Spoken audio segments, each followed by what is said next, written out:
Asi Manipur mutalisi di National Party mutat panidan mutat tu je. Adina masih ada wagi bersih dah nomai kape ko nomai kape adu tahu di bersih nomai kape ihalam benda naik nasional pilga aku ini kan itu hek tangna di ba jualan benda hobi tu macam tu kari ba pemja tong kari ba Thai tu dah. Mohon kumtera kap nasional Pagak soy kai. Adu asana pil ka naik asana pil ni adu ka kuki tor ka handa moina kan to adu commando meeting sa sile amu kap ki to aku ek service min ai ani rom chale ek service min noina kap tri da koi kap ki no ngoi pul moi commando si loin chen ge ma tu da atu ngasi oi ri ba se chan pa ngasi manipur da mai chai ba se Congress wan te chui agreement sign to bi to ne ngasi thoi ba se madu sign to ndai da moina wa khan kitang khandara madi masih uiru tak benar, mesti sains tu biar benar ti. Pasal hasil itu kari orang ni future ki vision je cukup lain tak, lari kelas tu hai tak, kelas 10 pass tu yang jauh ni ba. Kelas 8 pass tu BDF no boleh milu, na ingat nanti tak ye. BDF no boleh milu, orang kari itu nama decision tu. Aduna aina haja badi ngasi cai ba mai sing cha, ngasi chugi agreement itu loin tholok pani. Adu dah kari buk siap tahu dah ba, aku ni siap kita tahu mati, aku tahu tu aku tahu tereba. Madu ki advantage me amne follow me am tu ne ba moi ne sali ba adu shu ma te lungi set pasi yawi hai ko madu na strength se 2000 khakte ni 2005 te strength 2000 chauji 2000 pai chei kun ma tu shura den natra chei kun ma tu shu ba de han phane am siram ne ba adu ngarang nan phab chei tara tre tai pa ni sida yawi hai ri Pagong itu orang itu. Su gitu tu ne. Nanti chei Matam tu dia halu di uji kura halu adam ne ba halu adam ne ho ho. Adu kau uji adu ne hai आज para su hai apa sih apa tu ne. Ain haja badi mo 2000 do. Chua san bodo thabo ba. Ke mari kau chara ba. Sama di to thabo. Mana akoi mei sin na akoi mei sin na kita vision ba mathong na kan to bo di. Chua san bodo ke mari thabo ne. Moi to tum taro ka bo kita mo no ke tum taro. Kampo pisi district Kampo pisi hari ke kampo ning to ne Nepal me kampo pisi. Kampo pisi akoi mei ki yubang ne ba ngi si pai ba kampo ning to de Nepal me phom de kampo pi ne ba. Adu ne mei ki yubang ne ba kampo pisi. Adu kampo pisi moi reserve ko chinati ko jenen chinni ko asire da akoi ki kesot thaba nama na hoi karam ni ma transfer minister wer mani hojik ti ne cha ti pin gi aun port oi kre magi own port oi kre mai tai na rong mi ko own port bi to kre ba machi ne ba khoi shoi bati akoi gi mai tai gi chief minister sing che kuki khara tin ra ga ma ya ba to kuki nga si odi chief minister moi tin na khoi de gi chaw ba khoi de maru decision ko de manipur ji moi law de me ba adu ato wa khom thai gi ne chief ten na ma le kuki gi 1967 da chief ten che brahma du le tre abolish to kre mizoram ji abolish to kre ba 67 de geje thoba loina bo loira ba adu secretary ki maunda moigi angkomang kikbentuna home secretary we mane mi lising ani hum puraga protest ho le protest lo si jam loina mai tha do chip ten mani pusa to chip ten gi implement 1967 da madu implement to madi nga si province oi roi ko adu si moi si mese oi tetana kwai maru bati adu ho ma ji gine akoi ni ngasi wari bisi kari gino refugee na kanano aduga indigenous ni kana je khoi manipur da ngasi khangdire 23 November 2020 the cookie si indigenous people ne ta BJP government publish to adi any cookie tribe na 2003 the Congress government to masi government he la ne ba adi 8 December 2016 da kangpo si district de pito ngasi district piram drati moi naga gi su moi da khoi da nungai tabam le ba ngasi district piton tradi at least yengna bani di le roi dana akhoi si moi yengna bani woni di loroi isini naw ni losi adu ka moi di afabati natre ama ani maksi afabana te ko madumadi hajeke akhoi da mi ni ba kari tori ba economy black 111 days taw dana taw dini matam du dai ni chahi kun gi mamang di ijeke bani matam amada manipur gi akhoi moment se yam short reaction am da papung da gi aina pamjaba ji ngasagi Rahul Gandhi na hayak pa wafam je ngarangi reaction je sigi matang da congress ki spokesperson general secretary na oji respond to bi kari react to bi ni pam aina ham makta da hajening bati masi akoi political leader amoina mai haibum thopo to tum haibane nai haijake ko matang chai ko haibum chi thopa okay haibum chi thopa gi haibu wani aduga ground di masu leidana ko sida university ma khangum bayai ko aduga ground reality da ngasi ai wafum chi makhata sarake ko hoji urkhul de gi senapati tamenglong yore ne sumaina moisi movement sumai lai ne urkhul de hore senapati sakre tamenglong lai what is next adi moi kanu la ni dana adi makha chandel ru chakra okay pong si matang sida hojiki after ngasai Rahul Gandhi gi question sigi matang da pong dong lap chaningi sina pamung da lairiba military experience all military strategy gi lan gi lairiba experience ma'am do yora kan da pong da ina point lap chaning bze ngasai gi pamung da jose heavy after Kamjong and now Noni amuk lai adu masi Kamjong da han banati yumai tha bzi naga kuki gi oiba hantak incident sida amung Noni da lai hana mafam mayam amada yum macha mai thanaramba adu urkhul gi site di yam pak sin yum mai tha gi bagi leirabani urkhul Kamjong Noni hojik lai bsi oh si lakpa sida yamna kuki gi oina kuki gi seso mayam amada yam chawna allegation tori bzi NHNIM gi involvement yam chawna le na yam ko na si national media de widely publicized story of what name sim so ada masigi mathakta muka naga singi naga volunteer sing na hairi na sikis the cookie militant mayam ma involved to we naga gi mai thabasi da haibane adu masida natana cookie militant manipur gi cookie militant sing si yawuda natana nagale Myanmar da west over kene bc jo am chaw involvement lei haibane swaida yam deeper oi bai tare koina manipur da iku mayam uri badu nataba between people to people oi nataba atopa yam organized oi non state actors mayam involved to gi mami chu tari kom kare habini ngi makha masi yamna moi secret plan magi makha lo chathabane ko akoi ne naked eye ta akoi pangang manu roi ba moi si hana plan ji loina ma ward game se sem loi rabane ko akoi sida chanari ba si cookie si moi Indian army adi Brahman militant mayam sina loina support to boy moi support khatani ko India government sin men kan woi kare aduga hoji naga si NSC na yaw ba haibse mayek na tapni yaw thopni ko moi gi imung manungi masu se masa manau adu hallaman sola di moi si yaw tapne ko madure de NSC na am na marai be thela ga ta ma ai NSC na thabak thela ga medal thela sat na tie adu cookie gi di moi ji loi yaw ri siti Brahma de yauri adu de gi moi gi hana su gi yauri masa ma gi adu exercise kari madu di akoi na identify to gotam nate masi ki whole game sigi behind the screen da hoji Indian army sina moi no Indiana plan to bune ba se 2022 August 2008 the suspend operation su agreement sign to se masi de gi chai 2008 de gi 5 de gi tum seng group plan ni miras ngasi ngarangi so chanari bna te ba makoi na sa thali ba si India government sina sa thali bna ba hoji sauri ba si kuki gi la na te ba khanha li ba atu de gi hoji tori puna mo se masina thoglai ba sidi ka yebu hoji moi sina hoji tumen na dum le sidi chi isam jar me makoi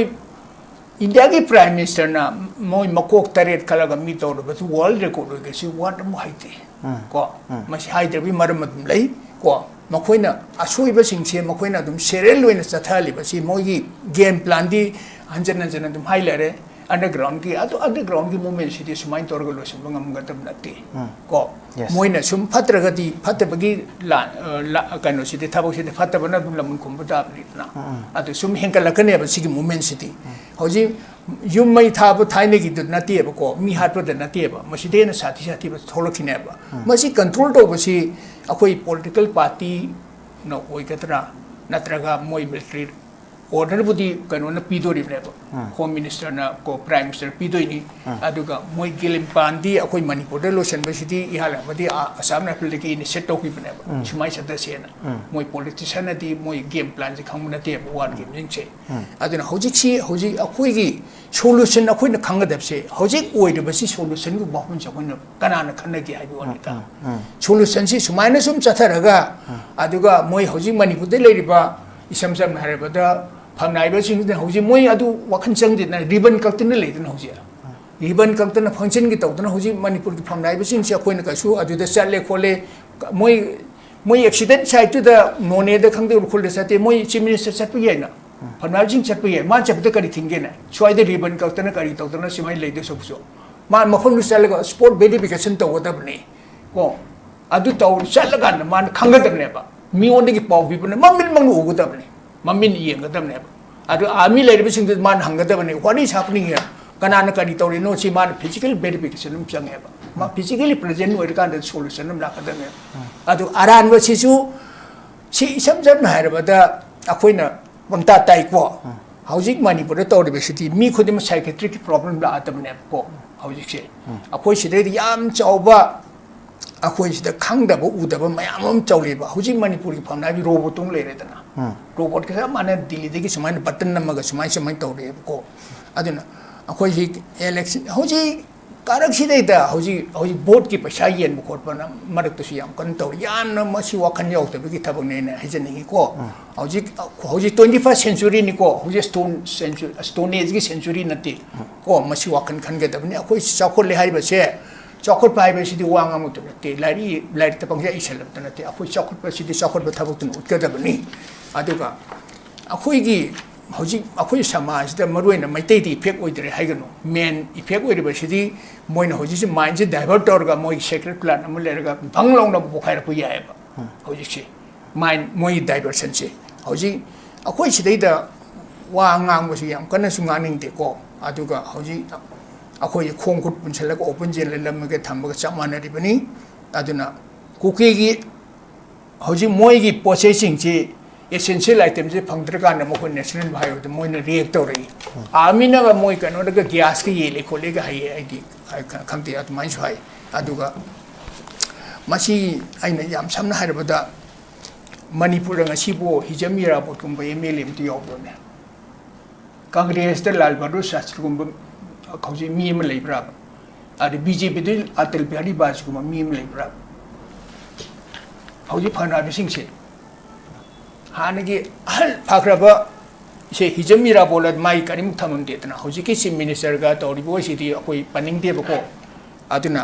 akoi mi bi pungsi tane mina mioi bem pok sitane phataba singi maming le hodabani ko phataba na kai dong de mai pakhi dabani afaba singi ni maming le hori base aduna hojik akoina tawgade si karino haibase akoina khangdre ko mantri sing na moina sida chingsina aina haibide ami sagi makhad laibodo adum leira jala manipur chief minister na pura free oi leire sinati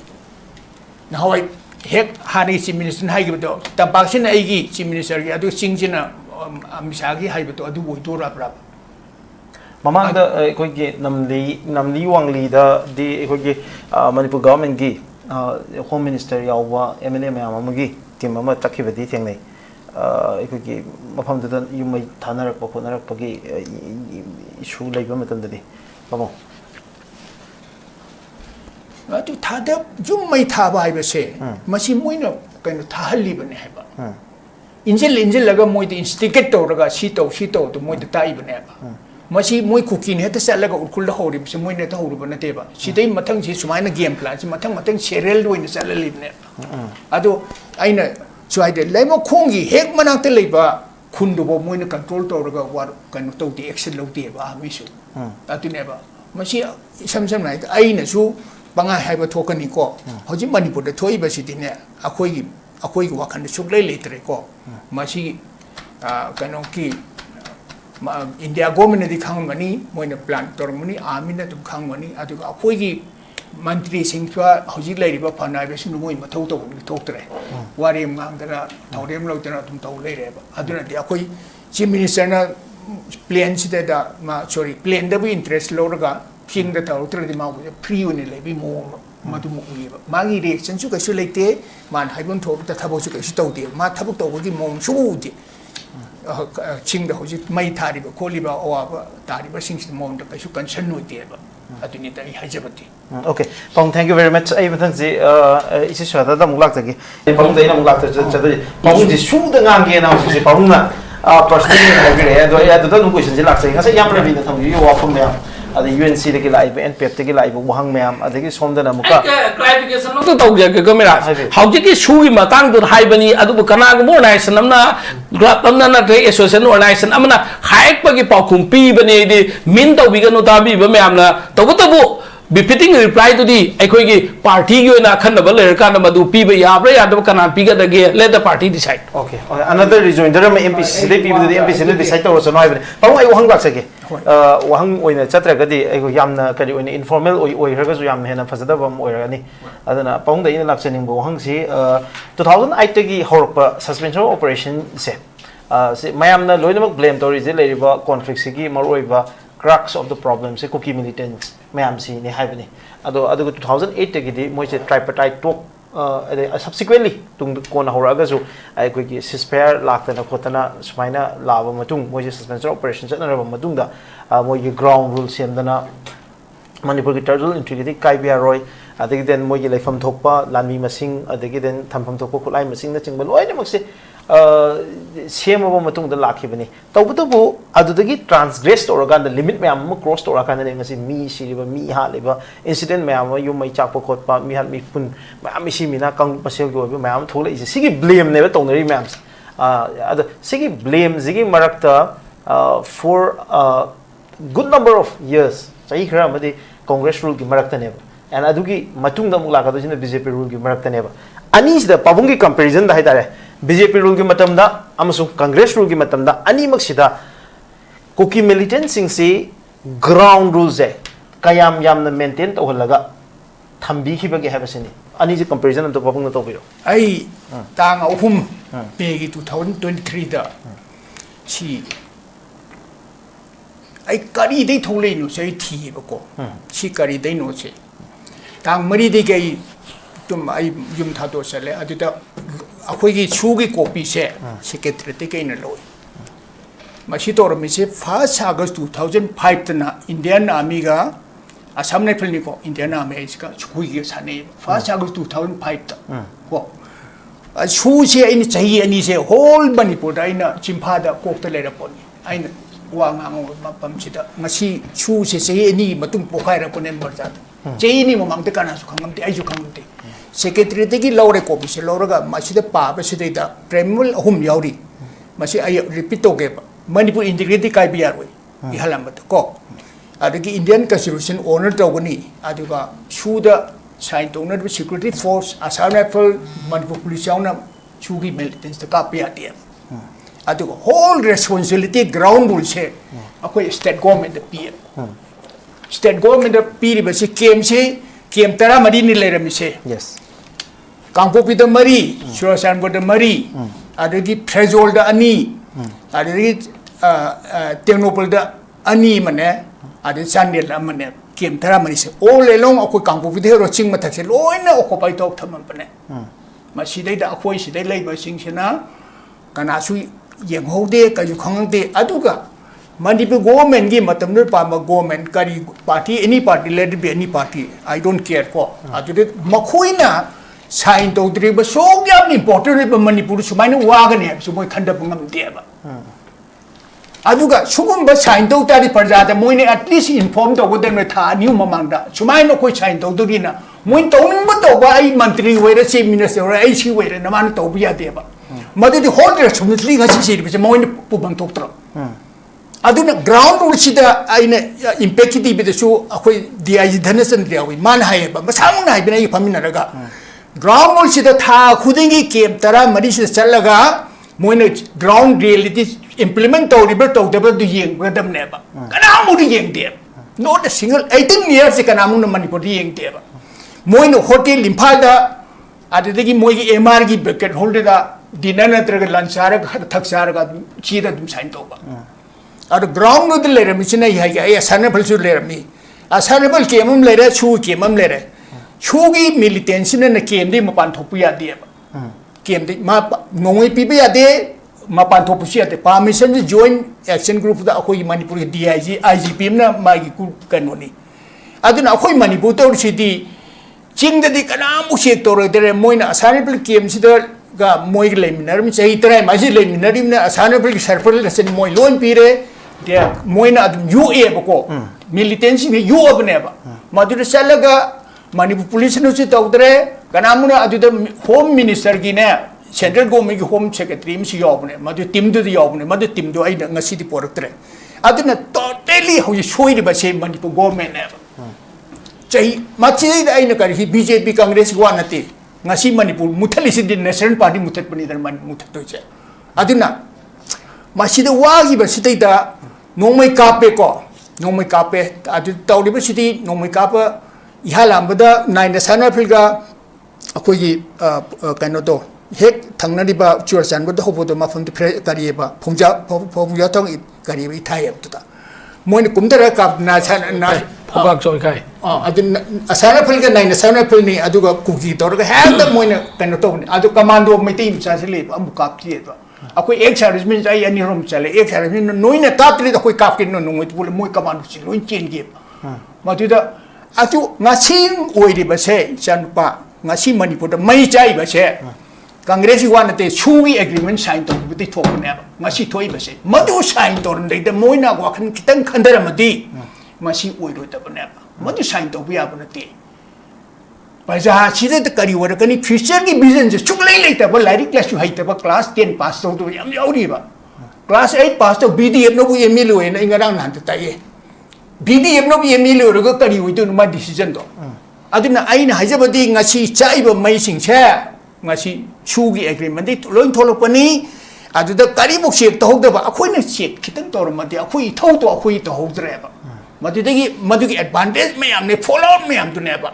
moi na sali ba adu chu ma de lungi set pa si yawi hai ko madim da strength se 2000 khatani 2005 da strength 2000 chauji 2000 pai chei ku ma tu suradan natra chei kun ma tu shu ba de han phane ang siram ne ba adu ngarang nan phab sei tara tre trai pa ni sida yauri hai Pawang irangido. Sugido dune. Nati chei Matar dugi hai wadi uji kura halu adam ne ba halu adam ne ho ho. Adu ba uji adu ne hai आज para su hai ab se ab adu. Ai na haje badi mo 2000 do. Chua san bo do thabo ba. Ke mari khau cha ba. Sama di to do thabo. Man akhoi mei sin na akhoi mei sin na chitan vision ba Matona and Otto were dear. Just I would have came money from Monia. No, that the Campo Vita will look at the Campo Piche district. Campo Piche had a Camping town and Nepal and Campo Piche. Campo Piche, may take you one by a ship, but Campo Camping told in the parliament of the Campo Pineva. I didn't may take it, you won't never Campo Piche. At the Campo Piche, Mui Rijaco, Chinatico, Jenen Chinico, I said a quick short Habanama, now I got me.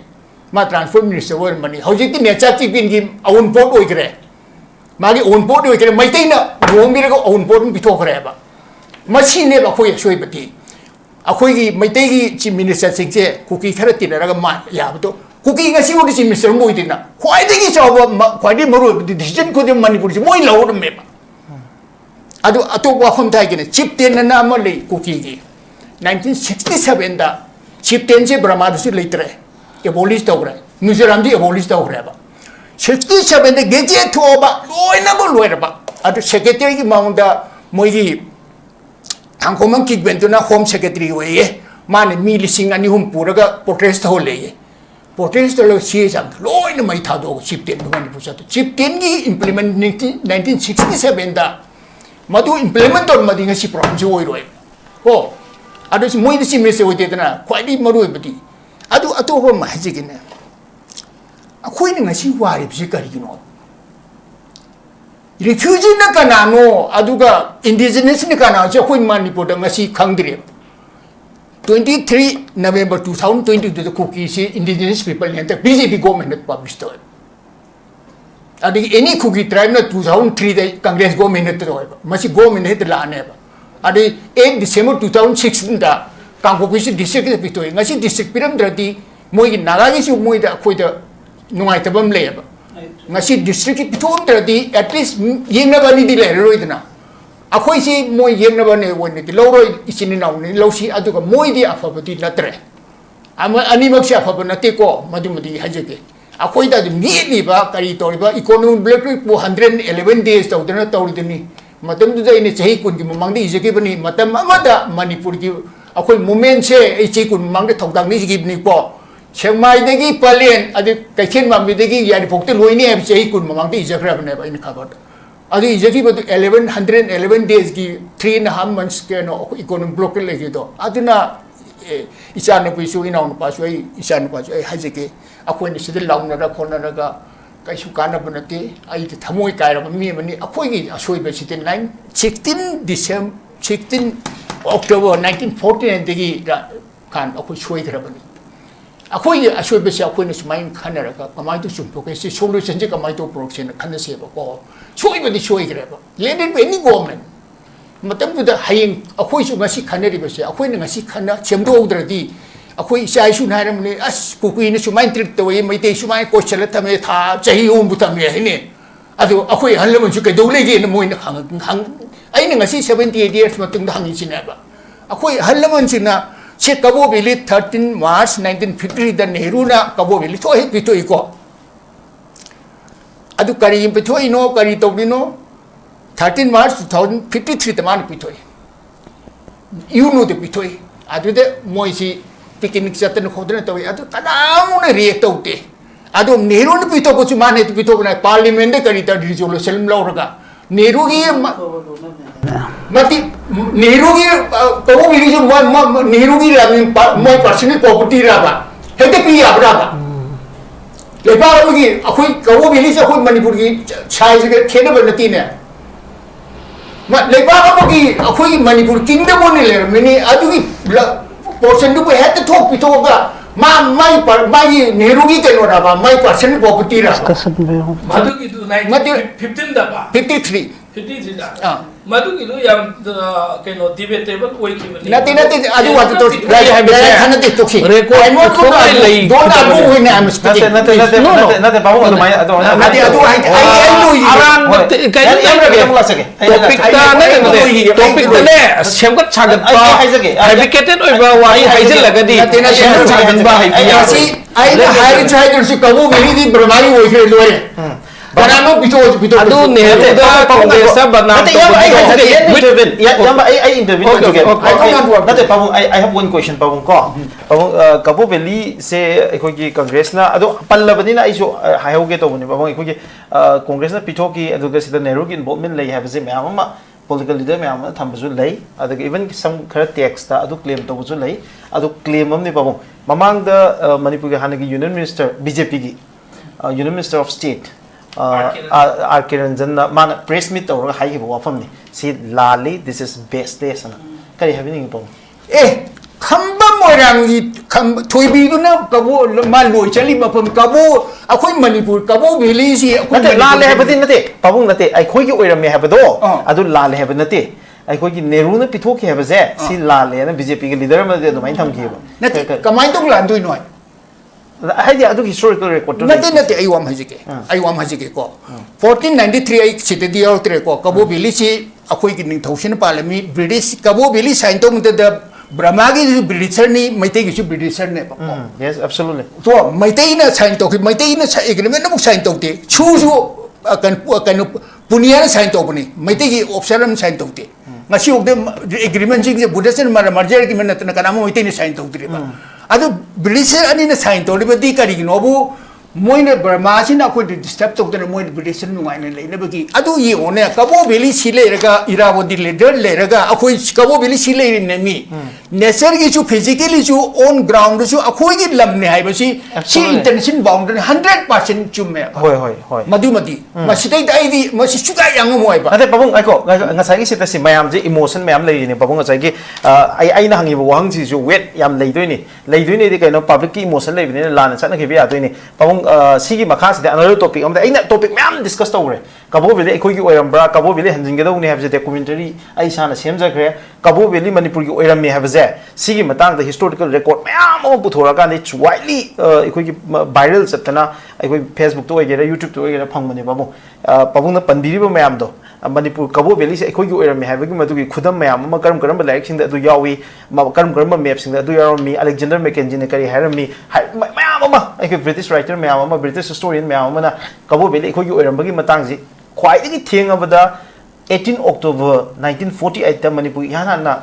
assembly ka phamba sida Manipur gi the then Maharaja the sovereign king Maharaja Buddhachandra na ekoi kabo valley se Manipur gi lam gi part amu oiri na matam du so recognize aur ga haiba gi wafam ching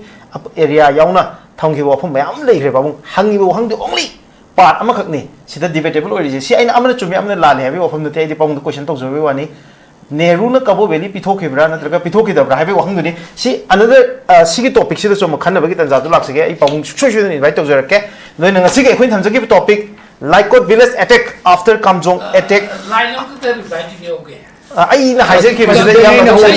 am satisfied with it. You can have it. I am satisfied. The top of the question is that emotion the salaga black men to be type to me see mobilization to be reality fake ma sahi lising chani gi le sahi lising kun gi sahi lising kuntra gi na scientific oi daba na tagana madu evidence lai taba pola ma saga laga emotion dai koi popularity tan ba yaroi ba ai na haijening xyz ki wan te ko the babu bu na se xyz na se to bu ai koi haijening se Cabo Valley si kana na pithok type si with proof document do lai ra ka da sine na proof to ra agadi am nuai gani have ni adu na education de dum lai duini am Congress ta BJP na no Congress ta BJP na hairam ba ma Abdullah sa BJP ki union minister na pauba no madu Congress na pithok ki Abdullah li haina haira ba da sum haiba ta agadi pabung amaka pabung de BJP represent to na te na pabung su magi oi bo opinion na haina na te abdun anchor na haibani aduga tawi to de di masa na khangani anyway another topic another matam amada Cabo Valley gi se do debate to se debate we are ready we are ready okay yes please like Nehru the sign to bra ko mat barbeli bi bra hoy puthok bi khang na se document parliament yaw to di kan de bra ko under karam ba condition da aina technology akoi China se please to na ba China ni India yela kana ba abi permission so akoi da moi you at minor PC some text kar da pamu exactly yes